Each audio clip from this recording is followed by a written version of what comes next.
ಪೊಲೀಸರು ಪಕ್ಷದ ಕಾರ್ಯಕರ್ತರೊಬ್ಬರನ್ನ ಕರ್ಕೊಂಡು ಕೂಡಿಸ್ಕೊಂಡಿದ್ರು. ಹರೀಶ್ ಪೂಂಜಾ ಅವರ ರಕ್ಷಣೆಗೆ ಹೋಗ್ತಾರೆ. ಆ ಸಂದರ್ಭದಲ್ಲಿ ನಮ್ಮ ಕಾರ್ಯಕರ್ತರ ವಿಷಯಕ್ಕೆ ಬಂದರೆ ಕಾಲರ್ ಹಿಡಿಯೋದಕ್ಕೂ ಹಿಂದೆ ಮುಂದೆ ನೋಡೋದಿಲ್ಲ ಅಂತ ವಿಟ್ಲ ಸ್ಟೇಷನ್ನಲ್ಲಿ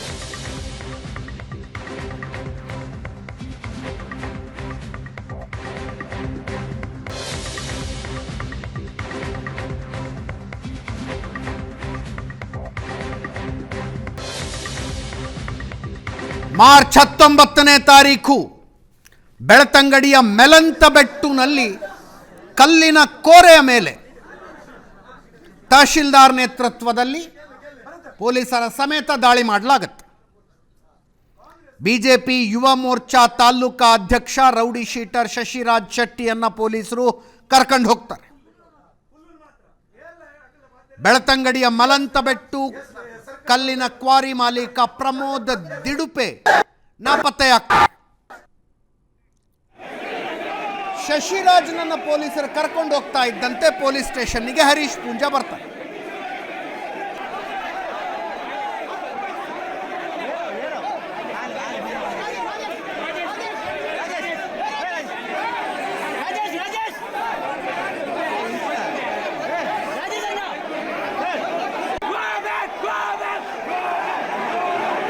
ಪೊಲೀಸ್ ಸ್ಟೇಷನ್ನಿಗೆ ಬಂದು ಪೊಲೀಸ್ ಸ್ಟೇಷನ್ ಏನು ನಿಮ್ಮ ಅಪ್ಪಂದ ಅಂತ ಕೇಳಿದ್ರಂತೆ.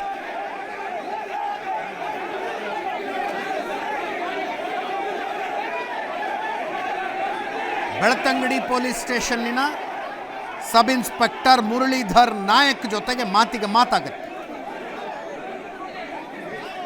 ಅವ್ಯಾಚ್ಯ ಶಬ್ದಗಳಿಂದ ಬೈದ್ರು ಅಂತ 354, 504ನಲ್ಲಿ ಸೆಕ್ಷನ್ಗಳ ಅಡಿಯಲ್ಲಿ ಕೇಸ್ ಹಾಕ್ತಾರೆ.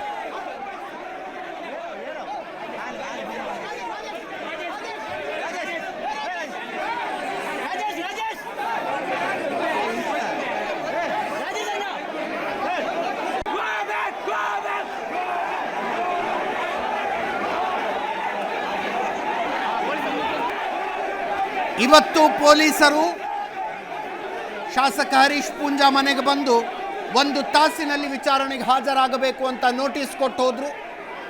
ಹರೀಶ್ ಪೂಂಜಾ ವಕೀಲರ ಮೂಲಕ ಹೇಳಿ ಕಳಿಸಿದ್ರು 3 ದಿವಸ ಆದಮೇಲೆ ಬರ್ತೀನಿ ಅಂತ. ಈಗ ಇಷ್ಟು ದೊಡ್ಡ ಸಂಖ್ಯೆಯಲ್ಲಿ ಪೊಲೀಸರು ಅರೆಸ್ಟ್ ಮಾಡೋದಕ್ಕೆ ಬಂದಿದ್ದಾರೆ. ಕಾರ್ಯಕರ್ತರ ಜಮಾಯಿಸಿದ್ದಾರೆ ಹರೀಶ್ ಪೂಂಜಾ ಅವರ ಮನೆ ಎದುರಿಗೆ. ಜೋರ್ ಗಲಾಟೆ ಆಗ್ತಾ ಇದೆ. ಬೆಳ್ತಂಗಡಿಯ ಗರ್ಡಾಡಿ ಗ್ರಾಮದಲ್ಲಿದೆ ಹರೀಶ್ ಪೂಂಜಾ ಶಾಸಕರ ಮನೆ.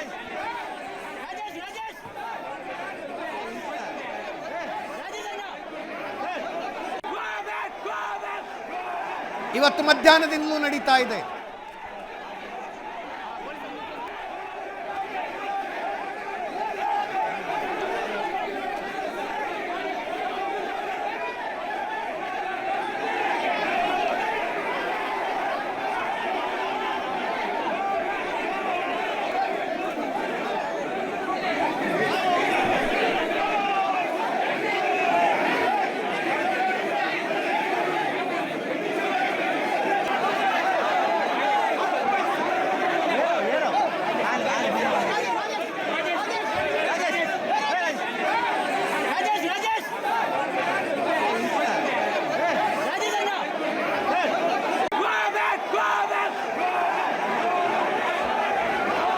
ಬೆಳ್ತಂಗಡಿ ಶಾಸಕ ಹರೀಶ್ ಪೂಂಜಾ ಅವರ ಮನೆಯ ಮುಂದೆ ಹೈ ಡ್ರಾಮಾ. 19ನೇ ತಾರೀಖು ತಹಶೀಲ್ದಾರರು ಕಲ್ಲು ಕ್ವಾರಿಯೊಂದರ ಮೇಲೆ ರೇಡ್ ಮಾಡ್ತಾರೆ. ಅಲ್ಲಿ ಬೆಳ್ತಂಗಡಿ ತಾಲೂಕಾ ಯುವ ಬಿಜೆಪಿ ಅಧ್ಯಕ್ಷ, ಯುವ ಮೋರ್ಚಾ ತಾಲೂಕಾ ಅಧ್ಯಕ್ಷ ರೌಡಿ ಶೀಟರ್ ಅವರು ಶಶಿರಾಜ್ ಶೆಟ್ಟಿ ಕರ್ಕೊಂಬಂದು ಪೊಲೀಸ್ ಸ್ಟೇಷನ್ನಲ್ಲಿ ಕೂಡಿಸಿಕೊಳ್ತಾರೆ. ಕಲ್ಲಿನ ಕ್ವಾರಿ ಮಾಲೀಕ ಪ್ರಮೋದ್ ದಿಡುಪೆ ನಾಪತ್ತೆ. ಪೊಲೀಸ್ ಸ್ಟೇಷನ್ನಿಗೆ ಬಂದು ನಮ್ಮ ಕಾರ್ಯಕರ್ತರನ್ನು ಹೆಂಗೆ ಮುಟ್ಟಿದ್ರಿ ನೀವು ಅಂತ ಹರೀಶ್ ಪೂಂಜಾ ಗಲಾಟೆ ಮಾಡಿದ್ರು. ಅವ್ಯಾಚ್ಯ ಶಬ್ದಗಳಿಂದ ತಹಶೀಲ್ದಾರರನ್ನ ಮತ್ತು ಪೊಲೀಸರನ್ನ ಬೈದ್ರು ಅನ್ನೋದು ಆರೋಪ. ಮಾರನೇ ದಿವಸ ಪೊಲೀಸ್ ಸ್ಟೇಷನ್ ಮುಂದೆ ಪ್ರತಿಭಟನೆ ಮಾಡ್ತಾರೆ. ಪ್ರತಿಭಟನೆಯಲ್ಲಿ ಮತ್ತೊಮ್ಮೆ ಹೇಳ್ತಾರೆ, ಅರೆಸ್ಟ್ ಆದ ಕಾರ್ಯಕರ್ತರಿಗಾಗಿ ಪೊಲೀಸರ ಕಾಲರ್ ಹಿಡಿಯೋದಕ್ಕೂ ನಾನು ತಯಾರು. ಅನ್ಯಾಯವಾಗಿ ನಿರಪರಾಧಿಗೆ ಶಿಕ್ಷೆಯಾಗದಂತೆ ನೋಡಿಕೊಳ್ಳಬೇಕಾದದ್ದು ನನ್ನ ಜವಾಬ್ದಾರಿ. ನೆನ್ನೆಯೂ ಅದನ್ನೇ ಮಾಡಿದ್ದೀನಿ. ಬೆಳ್ತಂಗಡಿಯ ಕಾರ್ಯಕರ್ತರನ್ನ ಮುಟ್ಟಿದ್ರೆ ಇವತ್ತು ಅದನ್ನೇ ಮಾಡ್ತೀನಿ ಅಂತ ಕೇಳಿಸ್ಕೊಳ್ಳಿ. 20ನೇ ತಾರೀಕಿನ ಪ್ರತಿಭಟನೆಯಲ್ಲಿ ಏನು ಹೇಳಿದ್ರು? ಎನ್ನ ಕಾರ್ಯಕರ್ತರನ್ನು ಭಾರತೀಯ ಜನತಾ ಪಾರ್ಟಿಯ ಕಾರ್ಯಕರ್ತರನ್ನು ನಿಗಲಿ ಅರೆಸ್ಟ್ ಮತ್ತು ವಿನಾಕಾರಣ ಉಲಾಯಿಕೊಳ್ಳನಾಗ ಯಾನ ಆಕ್ರೋಶದ ಪಾತ್ರನ್ನು ಯಾನ ಅಧಿಕಾರಯುತವಾದ ಪಾತ್ರನ್ನು ಅನ್ಯಾಯವಾಗಿ ನಿರಪರಾಧಿಗೆ ಶಿಕ್ಷೆ ಆವಲ್ಲಕ್ಕೆ ತುವನ್ನು ಎನ್ನ ಜವಾಬ್ದಾರಿ ಉರನಿಲ ಆತೆ ಪಾತ್ರದೆ ನನ್ನ ದುಂಬುಗಳ ಬೆಟ್ಟಗಡಿದ ಕಾರ್ಯಕರ್ತರನ್ನು ಮುಟ್ಟಿಯನ್ನ ಕಾಲರ್ ಪಕ್ಕದ ವೈದ್ಯ ಪಾಠದ ರೆಡಿ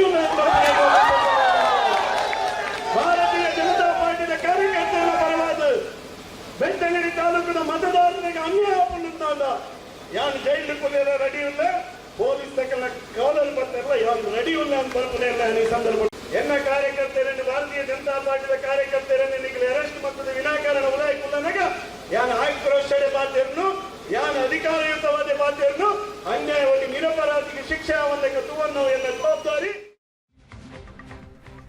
ಹರೀಶ್ ಪೂಂಜಾ ಮನೆಯಲ್ಲೇ ಇದ್ದಾರೆ. ಪೊಲೀಸರು ನೋಟಿಸ್ ಕೊಟ್ಟಿದ್ರು 1 ಗಂಟೆಯಲ್ಲಿ ವಿಚಾರಣೆಗೆ ಹಾಜರಾಗಬೇಕು ಅಂತ.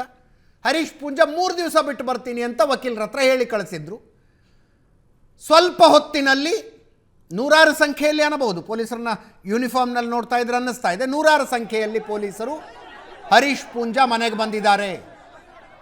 ಜೊತೆಗೆ ನಳಿನ್ ಕುಮಾರ್ ಕಟೀಲ್ರಲ್ಲೇ ಇದ್ದಾರೆ, ಬ್ರಿಜೇಶ್ ಚೌಟಾ ಇದ್ದಾರೆ, ದಕ್ಷಿಣ ಕನ್ನಡ BJP ಲೋಕಸಭಾ ಕ್ಯಾಂಡಿಡೇಟು, ಜೊತೆಗೆ ಶಾಸಕ ಕಾಮತ್ರಿದ್ದಾರೆ. ನಮ್ಮ ರಿಪೋರ್ಟರ್ ಭರತ್ ರಾಜ್ ಸ್ಥಳದಿಂದ ವರದಿ ಮಾಡ್ತಾ ಇದ್ದಾರೆ. ಭರತ್, ಏನಾಗ್ತಾ ಇದೆ? ಏನು ಕರ್ಕೊಂಡು ಹೋಗೋದಕ್ಕೆ ಬಂದಿರೋದ ಶಾಸಕರನ್ನ ಪೊಲೀಸರು?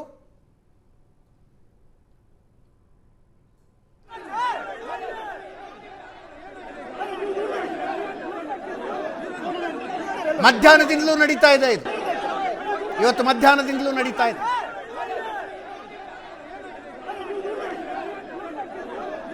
ದೊಡ್ಡ ಸಂಖ್ಯೆಯಲ್ಲಿ ಸೇರಿರುವ ಕಾರ್ಯಕರ್ತರು ಪೊಲೀಸರನ್ನು ಒಳಗೆ ಬಿಡ್ತಿಲ್ಲ.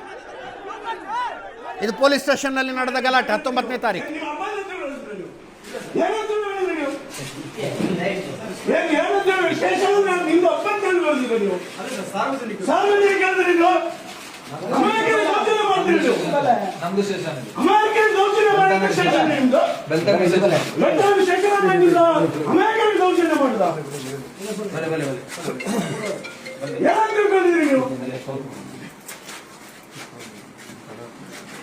ಯೂನಿಫಾರ್ಮ್ ಎಲ್ಲವನ್ನ ಮಾಡಬಹುದು, ಗೊತ್ತಾಯ್ತಾ? ಜಾಗ್ರತೆ, ನೀವು ಜಾಸ್ತಿ ಮಾಡಿದ್ರೆ ಜಾಗ್ರತೆ. ನೀವು ನಿಮ್ಮ ಅಪ್ಪ ಹೇಳಿದ್ರು, ನೀವು ಏನಂತ ಹೇಳಿದ್ರಿ? ನೀವು ಏನಂತ ಸ್ಟೇಷನ್ ನಿಮ್ದು ಅಪ್ಪ ಹೇಳಿದ್ರು, ನೀವು ಸಾರ್ವಜನಿಕ ನೀವು ಅಮಾಯಕರ ದೌರ್ಜನ್ಯ ಮಾಡ್ತೀರಿ. ನೀವು ಅಮಾಯಕರ ದೌರ್ಜನ್ಯ ಮಾಡಿದ ಸ್ಟೇಷನ್ ನಿಮ್ದು ಅಮಾಯಕರ ದೌರ್ಜನ್ಯ ಮಾಡಿದ ಯಾರು ತಿಳ್ಕೊಂಡಿದ್ರಿ ನೀವು?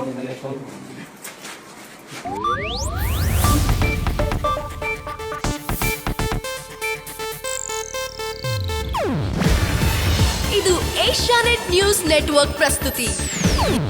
ನೀವು ನೋಡ್ತಿದ್ದೀರಾ ಏಷ್ಯಾನೆಟ್ ಸುವರ್ಣ ನ್ಯೂಸ್.